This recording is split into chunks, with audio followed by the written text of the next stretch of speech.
Welcome to Enjoy the Journey podcast, where we interview expert entrepreneurs and thought leaders to help guide you in pursuit of financial freedom.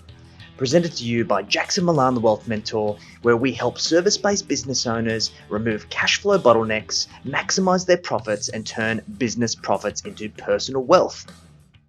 G'day guys, this is Jackson Milan, the Wealth Mentor, and we're here for another episode of the Enjoy the Journey podcast. And I'm actually really excited about today's episode because I've made a new friend, Jeff Mendelson, and I recently featured on his podcast, the One Big Tip podcast. He was such an amazing facilitator. We had a great conversation. We had a lot of fun, and he has such a great amount of experience to share that I think is perfect for our audience. So I wanted to get him on my podcast so I can share some of his genius, share some of his journey, and hopefully help you guys kick some goals when it comes to your content and your digital marketing. So, Jeff, thanks for joining us. How's things? It's been great. Thank you so much for having me. This is going to be a lot of fun. I love nerding out on this stuff. Yeah, me too, mate. I think we've got a lot in common, a lot to share, but some different perspectives that I think will be resonate a lot with our audience. So, mate, you're on the complete opposite side of the world. So, where are you calling in from today? So, I'm in Fort Lauderdale, Florida, which is just outside of Miami on the southern tip. And it's I tell people it's not Baghdad. Right? Because it is one of the nicer places to live in the United States. And I've lived in a few outside. And it's just, this is like really nice. And it's, it's great. And it's the capital of Latin America. It's a direct flight to anywhere. And I love it here. So I'm really excited to get over there. I haven't been to the US yet, and Florida is one of the places that I want to go, particularly because of that Latin influence. I come from a South American background, so being able to get the best of both worlds is right up my alley, mate. But for those of you who don't know you, Jeff, tell us a little bit about who you are and what you do. Sure. So I have been a digital marketer for the past 15 years. Basically, I was fired from my last job about 13 years ago. I built my business that I have today while I was still working in corporate. And basically what happened was I was always in these jobs that I never had enough to do. They would put me in this box like, okay, now you're the tech support guy, or now you're the sales engineer guy. And I was like, okay, great. Thanks for the promotion. But you really didn't give me much to do, right? So I would really finish up my work by about 11:30, 12. Couldn't go home at the time because working from home wasn't a thing. I'm not a smoker, so I'm not going to go hang out outside with the smokers, right? So it's like, well, geez, now what am I going to do? So I taught myself web design. I taught myself WordPress and Joomla and search engine optimization, different things like that.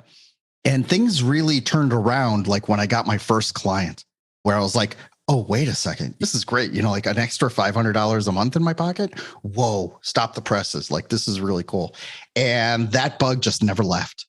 It was so exciting to make your first dollar that didn't depend on someone else, just on my efforts. And it was intoxicating and it was scary. And when I finally got laid off for the last time, my kids were really young. I had a mortgage. I had a Starbucks habit. Well, actually, I still do. But, it's like, how am I going to pay for all this, right? And just really, thank God. It's been going great ever since. And it's just made me certified unemployable at this point because I don't know how I could ever go back to working for somebody else. Mate, this just brings so many memories come rushing back. Very similar experience to you. I actually got fired from my last job because I'd started my side hustle business. And it was one of these things that through my life, I was always forced moving forward by the door shutting behind me. And I remember that inherent fear of saying, oh no, like I'm on my own now. I'm responsible for making my own money. How am I going to be able to provide? And I can only imagine like being at the cutting edge of digital marketing, because it was still the very early days. And I think traditional business owners were still very skeptical at the time. So Jeff, talk me through your feelings of when you first went out on your own. You were working your business full time, and particularly with all of these extra responsibilities hanging over your head. How did you feel at the time? What was going through your head? It was very scary. I mean, it was very scary. And like I said, it was intoxicating at the same time. I don't want to sound like, well, in the old days, we could do this and this and that. But, it really was, because search engine optimization really didn't have a lot of rules around it. Web design, like, the tools were just starting to come of age. Social media was just starting, like, what's this Facebook thing? Like, what am I going to do with this MySpace, right? God, I'm dating myself now. And you're looking at it and it's like, okay, like, this is really exciting. But at the same time, I was looking at the technology.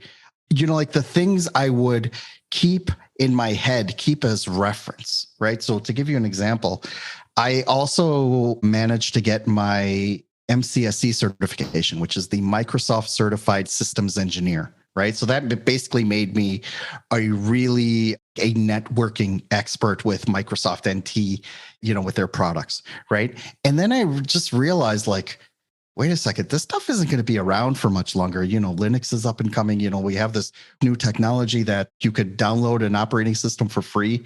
And everyone was talking like, yeah, we're going to have this in cell phones, in a couple of years. And at first it's like, yeah, right. But lo and behold, it all happened, right? Everything from the computer that's in my car to my iPhone, it's all based off of this technology, and it's matured so much during this time. And one of the things that in parallel, I was also pursuing a degree because I didn't go to university right out of high school, right? I was just like, the hell with this. I didn't have a mentor. I didn't have any money to do it, and I had no one pushing me to do it either. So it wasn't until we were pregnant with my first child that it was like, oh my God, wait a second. I don't have a degree. Everyone else does. Like, what am I going to do? So I put myself through school. And one of the really interesting parts about that was when it comes time to choose the degree that you want to do. You're like, some of those, like one of the degrees that I could have got a bachelor's in e-commerce, right? Like that was like, yeah, right up my alley. But, luckily I did have some friends that was like, hey, Jeff, take a step back. E-commerce, that's really specific. There are only two degrees that really put you into everything: business and law, right? If you get a business degree, you'll be able to do anything. If you get a law degree, it'll put you into everything. Everything else is specialized. You want to be an architect, a civil engineer, you can only do that one thing. Business and law puts you in everything. So I went the business route, right? So I got my degree nights and weekends, and right away I bulleted through for my master's degree, in an executive program. And that was really life-changing because it was really like, okay, now I got the foundation that I need in order to run my own business. Like, it's time to get up off your ass and do it. And that's really how it started. It's like, well, wait a second. If I can perform this service, helping someone build websites or supporting them on the thing, like, why can I not do that for other people? Why am I building other people's dreams? Why am I going in and, I came in once at 9:15 in the morning. I got chewed out for it. I'm like, the hell is this? Like, really? It's like, I'm going to get my work done by 11:30 and you're still going to give me crap about it? That I came in 15 minutes late. Like, it was just like so asinine. Like, I couldn't process it.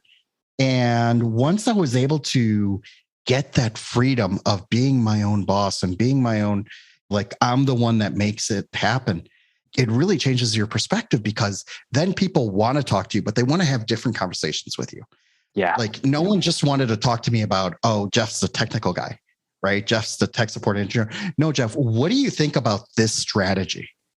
And that was so much more interesting to have those conversations. And I was like, that's it. This is what I'm destined for. And that's really how it came about. At first I was just doing websites, and websites are a nice check, right? And that you charge someone $3,000, $10,000, whatever it is, you get 50% down and 50% upon completion. But then that's it. You have to go and sell another one. And people don't change websites like they change clothes, right? They invest in it. That thing's going to be around for a couple of years. So I started looking into other services that I could offer that offered a recurring model, right? So search engine optimization fit that bill. Managing paid ads fit that bill. Content marketing fit that bill, where you were producing things on a monthly basis. And that's really where it came about of, okay, now how do I scale this? How do I make this happen? Wash, rinse, and repeat over and over again. That's when I started taking on staff, virtual assistants and specialists and content writers, people like that. And that's when it really became interesting, because it was like, wow, now I'm building this whole network. I am providing employment for other people. And that in and of itself is intoxicating as well, that you have this awesome responsibility of not just to provide for yourself and for your own family, but now you got to make payroll for other people because other people are depending on you. And it's an awesome responsibility, but it's also something that I just can't go away from anymore. 100%. Yeah. This is great, mate, because I think this is the typical journey, right? That when we first start out, we go, okay, well, I need to get educated. I need to have credibility because maybe we don't have the experience in the realm that we want to be able to validate ourselves. And then we go out and we become an expert technician by doing, by selling, by delivering, by creating that reputation. Then we go, cool, okay, well, I'm trading time for money. Now I need to create leverage. Then I start hiring people, whether it be virtual assistants or other experts who can do the doing so we can oversee them. And then ultimately it's about scaling up so we can take on that leadership position and ultimately look forwards whilst everyone else can see out the vision for us. And it's really scary. And there's a lot of evolutions that need to happen. And I guess particularly in the digital marketing space, digital marketing has evolved so much over the last 15 years. And even from the perspective of your consumers, right? Like if you think back to even 10 or 15 years ago in terms of selling digital marketing, what has changed, Jeff, in terms of the appetite, the comprehension, the understanding, and also previous experiences around digital marketing that affects your ability to sell that effectively? Man, I wish we had 3 hours to talk about this. I think the biggest thing that not keeps me up at night from a scary perspective, but just really gets me thinking is just how ubiquitous all of this is right now, right? And let's just take the story I relate is this. There was one night I was driving with my kids and I was too lazy to go home and fix dinner for them, right? So I just told them like, hey guys, go on your phone. 16-year-olds with $1,000 phones in their hands, right? It's a thing. Hey guys, find me a sushi restaurant. I'm driving, so, they go and do it. So they're like, okay, Papa, there's one about a mile up on the left side. And I was at a stoplight when she told me this. And I looked off to my right and I saw that there was a sushi restaurant like right there, like right on the corner. And I'm like, well, what about that one? She's like, well, that didn't come up on my list. All right, just stop for a minute and think about that, right? The store was physically there. It had big red letters, sushi on the building. It didn't come up in her list. So it was practically invisible. And the one that got my business that night is the one that did come up on the list, right? So if that is dumb luck on the restaurant owner's part, if that is something that maybe they paid someone like me in order to be on it, or they were conscious enough to go claim their Google listing, so at least they have something, so at least they have some kind of presence, that for me is very poignant. Because also, think about all of the different ways that you can use a service like that. If I just go to my web browser or I go to Google Maps and I type in dog groomers, I have a dog, needs to be groomed. I don't care who the best freaking dog groomer is in the world and he lives in Montana. I don't care. It's of no use to me. Google knows this. So they're not going to show me results for the best dog groomer in the world in Montana. They're going to show me the list of 5 dog groomers that are in an immediate 2-mile radius of where I happen to be right now. Why is all that important? We have a phone that is always on. It always knows where I am. I think at this point, Google knows that I have a dog, considering of all the pet searches and things like that. It sort of builds this profile. And there's been a lot of talk, especially over the past couple of years, about privacy. I don't want big data knowing where I am and how I'm doing it. How the hell do you think all these services work if it wasn't for big data? How do you use Google Maps to get from one side of the town to the other and know that there's an accident 5 miles ahead of you? That didn't happen by accident. That happened because everyone's location data is turned on and big data is actually going through and parsing all of that. I mean, I can go on and on about, with examples like this. I'll give you another one real quick. If you go to a country that doesn't use English characters, okay? So for example, I went to Israel and they have this really cool open air shopping center called the First Station, in Hebrew, Hatachana Rishona, right? And that's how it's known in Hebrew, right? Hatachana Rishona. But if I happen to be in Jerusalem and I enter in First Station in the Google Maps, it takes me right there. It knew exactly where it was. And somebody had to think about that, right? Somebody had to think about, okay, if someone's going to ask for it in Hebrew letters or in English letters, how are we going to get them to the same place and get them to the same place right? That kind of programming and that kind of logic and that kind of services does not happen by accident. It happens because there are some really smart people doing some really smart things And if we gave up a little bit of our privacy, in order to make that happen, I think that's a fair compromise, right? that's a fair compromise. Now, Yeah. we can argue the other side about politics and all that, but Sure. that's another discussion. I've been in the same position, mate. I think you got to think about this objectively. And I think us as business owners and entrepreneurs, because we are on the side benefiting a lot from this data that's available to us, like retargeting and being able to use data analytics to be able to drill down into our target avatars so we can market to them. We've got a deeper understanding of what this data really means. Look, I don't want to be a conspiracy theorist. I don't think that these big companies are tracking us to know what we're reading when we're sitting on the toilet, right? They don't really care. All they're trying to do is to gather data in order to help business owners serve ads because that's their primary income for their business. So when you look at the asymmetrical risk versus return, I feel that the return and the benefit of this convenience far outweighs the potential insignificance, the inconvenience and risk associated with it. But let's talk about business owners who maybe haven't fully adopted digital marketing, because digital marketing has reached a point of maturity. I think that you're an outlier if you haven't embraced digital marketing now in small business. And it's still scary. There's a lot of details. And really, I kind of boil it down to three things from my perspective. There's funnels. How do we take a prospect through a process in order to a targeted outcome? There's content. People who maybe not ready, how do we nurture them until such a time as they are ready to buy?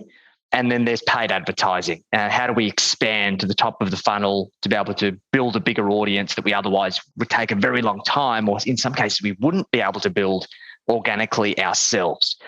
So let's talk a little bit about funnels from your perspective, Jeff. For a service business, what do they need to know about funnels to be able to grow their business? They need to be able to convey above the fold when somebody comes into your store, lands on your web page, sees your Google Maps listing, who you are, what you stand for, and what do you offer.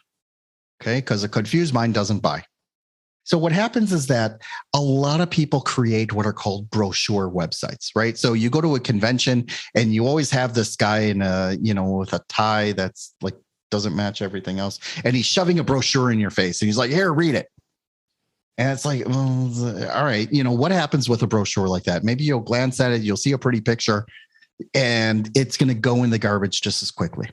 So think about your website in that context, right? If it's all me, like, "Hi, welcome to Mendelson Enterprises," very nondescript name, you still have no idea what it is that I do. We stand for quality, loyalty, and customer service. I still have no clue what it is that you're doing. By the way, even if I did know what you're doing and I did want to reach out to you, how come the phone number isn't like obvious somewhere on the screen that I can reach out and call, or have a button that says contact me, things like that? Like, you got to make it easy, right? That sounds like a very overly simplistic way to describe things, but I'll challenge you. Like, the next 5 websites that you happen to be across, you're driving across town and you see a billboard that tells you to go visit this website, right? Go visit it. Go see what it is that they're offering. And depending on whether you're looking at it on your landscape 27-inch desktop monitor or your 6-inch vertically oriented iPhone, you should be able to convey at first glance who you are, what you stand for, and what is your offer, right? If you cannot convey that, then your funnel is in trouble, because you need to be able to lead somebody very quickly from what it is that you do to get them to part either with the money that's in their wallet or to part with their information, put in their name, phone number, and email address, or to take some kind of advanced action. You really got to think about in those terms. How am I going to get them to take the next step, whatever that next step is, and whatever that next step means for your business? If you're in financial services, do you want them to get a free consultation? If you're a dog groomer, how do you get them on the phone and to schedule a grooming session? Whatever it is, you want them to do that as fast as possible. And that's really what the essence of a sales funnel is. You can think of yourself as create this website with an about page and a services page and an industry serve page and a contact page and a testimonials page, things like that. Who cares? Who are you and why should I care? That's really what it comes down to. Once you answer those, then you can bury your about page somewhere else. You can show people testimonials later. You can wow them a little bit later. But the first thing you got to do is get their attention. Is ideally situated for. We made some costly mistakes on this, Jeff, in the early days, and did all of the things that you said that were wrong, and wondering why we weren't getting conversions.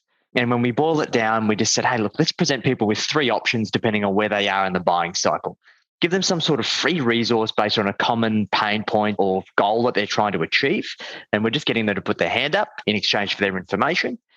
Then get them to take that advanced action, as you said, invest in watching a webinar or something that's a little bit more deep and requires more investment of their time and effort, so they can actually diagnose and go deeper on their problem and realize that we're the logical solution, and make it easy for them to take the action that they need to when they're ready to buy, which is book a consultation or book a discovery meeting or whatever you're going to call it. And of course, for those people who are just looking to get on the phone, make it easy. Put the phone number at the very top. And since we made those changes, everything. Oh, by the way, make it clickable. Yes. Make it clickable, right? Because you can click on it, it can dial out from Skype on your computer. And if you click on it, if you tap on it on the phone, then your phone's going to actually go and dial it for you. Make it clickable. Come on, guys. It's an extra 3 seconds of work. Exactly. Put forth the effort. So important. So then the next part here is content marketing. I don't know what it is, Jeff, but people are terrified of content marketing. Why? Because you got to write. Here's where people get content marketing wrong. Think about it. If I'm selling textbooks, if I'm going to give away all that information for free, then who's going to buy my textbook? It's not about hiding the data until you get them to pay for it. You actually need to think about it in the reverse. You need to give them so much value for free that they would be stupid not to move forward with you in the process.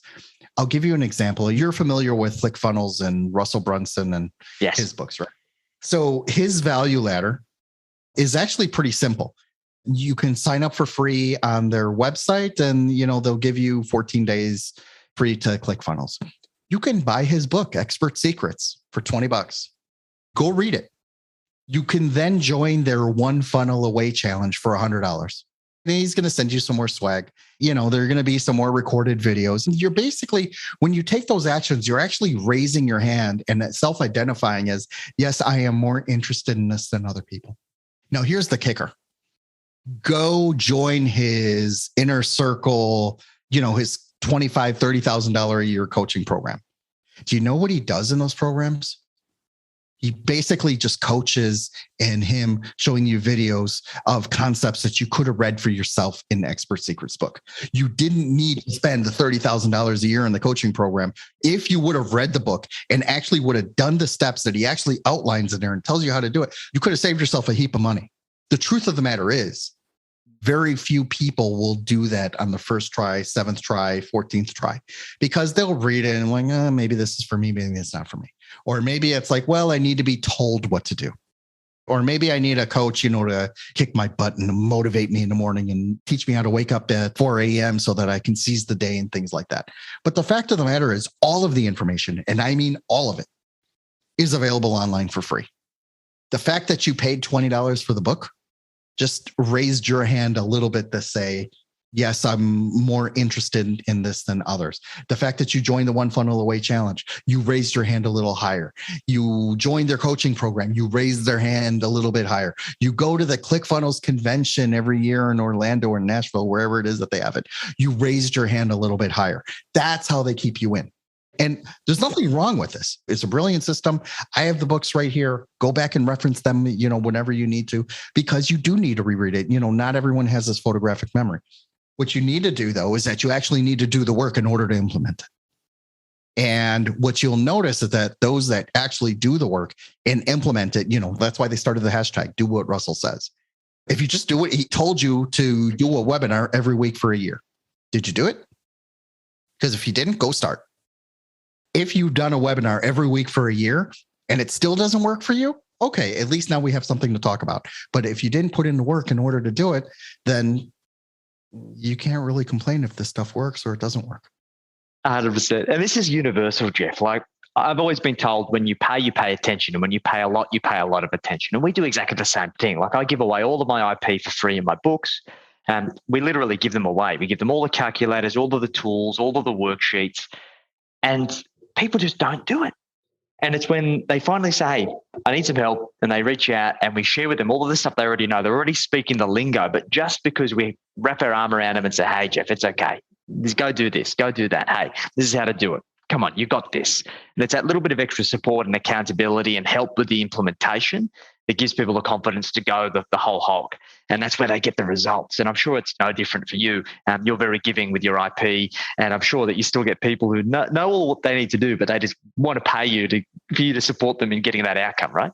Exactly. I tell people, like, for my podcast, I have this really neat onboarding system that fill out a form. It just sets up my entire environment for the interview before you come on. Yeah, I can teach you that. Or you can go watch a video that I made on it and go do it yourself. But if you want me to put it together for you, yeah, you should pay me. Why not? 100%. I mean, I put it together, right? So those kind of things are yes, they are out there. And, I agree with you. When you pay a lot, you pay more attention. And that's really the cool part. That's really the part where people need to really perk up and start paying attention and thinking okay, how do I really implement this? And what help do I need in order to do it? Beautiful. Fantastic. So let's touch a little bit on this whole podcasting thing, because I personally think it's my favorite medium for nurturing an audience that is already in a universe, just may not be ready to buy for whatever reason. It's maybe not the right time. Maybe they're not quite sure of you yet. Maybe they've had bad experiences in the past. And look, I like writing, but it is exhausting. And I find that just having a conversation with somebody just comes so naturally. And people really enjoy having that kind of look over the shoulder, a little bit of a voyeur perspective on what could be a conversation at a dinner or something like that. So why do you believe podcast is such a powerful medium for small business owners? Podcasting is the ultimate networking tool. Period. End of story. And I'll tell you why. If I was to just call you up, Jackson, just say, hey, I'd like to meet with you. I have something I want to sell you. That's not going to go very well. I'm sure you have multiple layers of people that are going to screen that call before you even see it, if you even see that at all. What happens is that when I invite someone on my podcast, I'm not inviting someone's director of customer success to speak with me. I'm talking to the CEO. I'm talking to the end decision maker who actually wants to be on the show. There's something very, very powerful about putting this mic in front of your face. It brings you instant authority. And I was the kid that stuttered in high school. It's what business do I have? I never thought of myself as going into radio, thank God. The ability to record a conversation and then to share it with the world is actually really powerful. And what happened was I spent, a good 2 years just coming up with my format of what it is that I wanted to do. And I realized that was probably a year and a half too long of me just putzing around and not doing the actual work needed to get the podcast off the ground. But the more you do it, the more comfortable you get. You ask better questions, you learn better techniques, you get a better microphone, maybe you get a better way to go about it. Let me answer your question, though, directly. A podcast is really the best way to have an amazing, warm conversation. And when done correctly, if you do this with your ideal avatar, your ideal customer, you even have the opportunity to pitch them on your services to the point where it will be please tell me where to send my check. Because what happens is that, I tell people this, right? I say it as a joke, but whatever. I know that my personality is toxic to 2 out of 10 people. I get it. I accept it. I'm not everyone's cup of tea. But at least now in the hour-long conversation that you're listening to me, in the hour-long conversation that you and I are chatting here, obviously you're one of the 8 out of 10 that likes me. But other people are, will be like, geez, something, this guy, Jeff, I don't want to deal with him anymore. Great. You don't like my accent. You don't like my hair. You don't like my glasses, whatever. It's all good. But at least now, you're making an informed decision. You realize Jeff is really passionate about what it is that he does.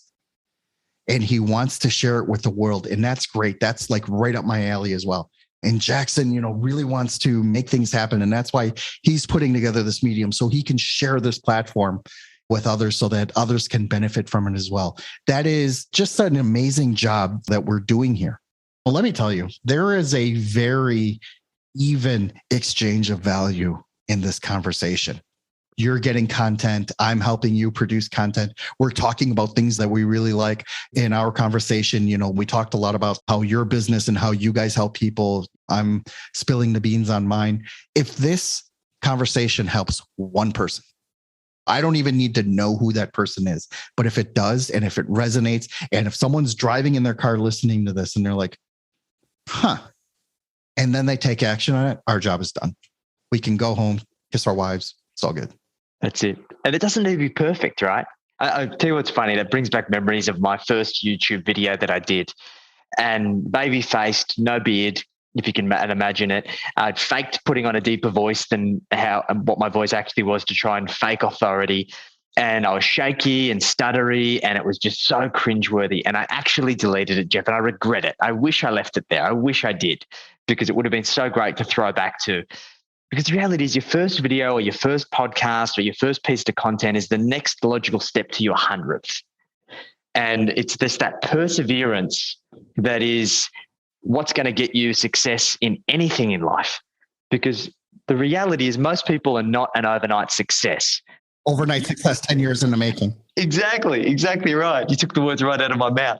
It's that perseverance, that determination, and actually convincing yourself that you're enjoying the journey. Sure, it might be a little bit scary, but the best things in life and business should be. If you're not getting that rush and that exhilaration from trying new things and pushing yourself out of your comfort zone, like, what are you doing? This is the perfect platform to be able to do that. So I'm so glad you shared that, mate. You know what's really cool? I just finishing up this thought. Of course, everyone starts with 0 followers. You got to start somewhere. And when you start a platform and the only listener is your mom and your sister and your wife, great. Who cares? Great. No one will listen to it. Now, I just invited your entire audience to go and listen to mine again. That's fine too, right? But at least it's there. I can reference back to it. You can reference back to it. And yeah, it does produce some cringeworthy stuff. But, you can do that. You could do that with Gary Vee. Pick anybody, go to their YouTube channel, click on the videos tab and reverse sort it and go back to their first one. And even Gary Vee's first videos, you're like, oh my God, like what the hell was he thinking? Well, but guess what? All he did was talk about wine. That was the one thing he knew how to do. And his dad rode him hard, but he was like, I'm determined and I'm going to talk about this and I don't give a crap who's listening or, whatever. I'm just going to push through because I know I am delivering value.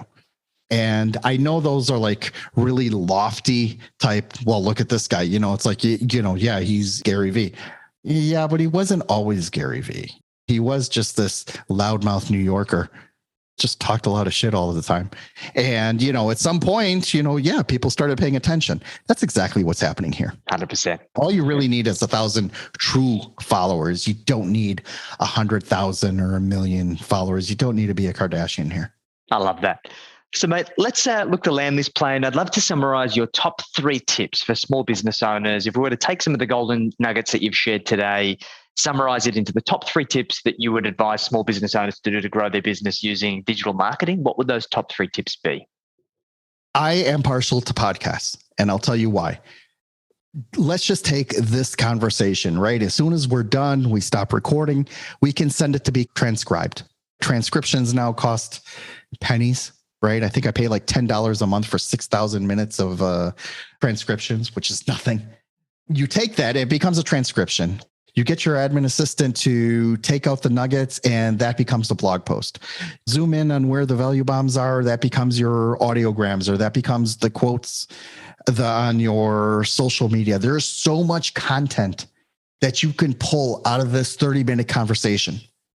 It's just absolutely amazing. So I encourage everyone to, if they can, record these conversations and publish them. Why not? Go ahead and do it. That would really be the first one. The second one is, we talked about this a little bit with the funnels, and you need to stop thinking about who am I, why am I awesome, and what can I do for you, where you need to put your customer as the hero of the journey and how you can help them be there, right? So if you use the Lord of the Rings, hero's journey, who's this little hobbit that's pushing forward? He didn't want to be a hero. He just wanted to stay in the Shire the whole time. And everyone else was there to support him in order to push that through. So really what you want to do is that you want to make your customer the hero of the journey. That's really the best, because it puts them at the center of attention instead of just saying, like why you're great and why your company's great. And it's like, and you can say this about anybody, dog groomers to SEOs and paid ads guys, they're all great. At the end of the day, you can learn this all in books. You can go to the University of YouTube. It's all figure outable. Like you can go and do it, but put your customer as the hero. I would say the third thing is to find some kind of hero or mentor for yourself and challenge yourself to actually implement what it is that they're telling you to do. Using the Gary Vee example where he's like, yeah, don't go to school, just go out and do it. He's just screaming in your ear. And if you don't like that tact, fine, go find somebody else. But take a moment to listen what he's actually telling you to do and do it. If you're already writing a book, find a way to give it away for free. If you're going to give it away for free, it's going to provoke them to think about, like, if this guy gave me so much value for free, imagine how much value he can give me if I paid him. Yeah. And that is really so powerful. And even if, you're putting together content like there's this one podcaster, his name is Pat Flynn, Smart Passive Income Podcast. And the way he got his start was he was an architect and he needed to pass some certification in order to get like his degree or his professional certification. And what did he do? He published his notes on this blog. And all of a sudden, just by him publishing the notes on this blog for free, by the way, all of a sudden, he's looking like, wait a second, I'm getting 10,000, 20,000, 50,000 hits. So then what does he do? He takes the exact same content, right? Formats it into a PDF and sells it for $10. The next morning, the guy wakes up $1,000 richer because people are like, wait a second, I'm going to sit there and sift through and look through all of his blog posts in order to find the information that I have, where I could just buy it for $10 and it's all table of contents ready for me. Like, yeah, that is an incredible value. And guess what? If you wanted to take it even further, where you would help tutor people or, however it is that you're going to further support your tribe, that is how content marketing is really going to help you, because we're going to produce the content anyways. You might as well put it out there for other people to enjoy it. Great advice, mate. That's fantastic. So, Jeff, this has been super valuable. So many golden nuggets here. My team's actually going to struggle trying to break them all up because there's so many.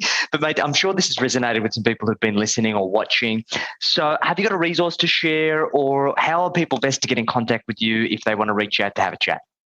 Sure. So lately I have been fancying myself as the podcast superhero, where I am serving agencies and business owners to help them launch their podcasts, not as a vanity tool to get how many followers or subscribers, but to actually use their podcast as a lead gen and lead closing tool. So I show people how to do that. I joke with people a lot. I have a very contrarian view of podcasts in general. I am not in this for the followers. I am not in this for looking at the stats of how many downloads I got. Although I love each and every person that listens to my podcast, it's not my focus. My focus is the people that I am interviewing, and I am sharing that interview with the world. And each one of those people becomes a lead for my business. And that is why I'm doing it. So you can reach me at agentsofpod.com. Please feel free to fill out the form that's on the site. I love talking about this stuff, as you can hear. If this is something that has really got you thinking that I should make this happen, I would love to have a conversation with you to show you just how easy it is to convert a conversation like this into a lot of different content and to have it be a lead generation tool at the same time. I love that, mate. That's super valuable. I love that you don't beat around the bush, because ultimately we're all in business. We're doing this because, sure, we love it. It's great. It's easy. But it's ultimately there to help us grow and scale our businesses. So I'm glad you can call a spade, and I'm sure that there's going to be plenty of people that really resonate with that, mate. So, guys, if you've enjoyed this podcast, make sure that you take action, because a good idea in theory remains exactly that, just a good idea unless you put it into place. Feel free to reach out to Jeff. Details are in the show notes. If you enjoyed this podcast, make sure that you share it with your network. And if you're looking forward to the next one, make sure that you drop us a follow so you don't miss any future notifications. Jeff, I appreciate you taking the time, mate, and look forward to catching up again soon. It's been a lot of fun. Thank you so much for making this happen.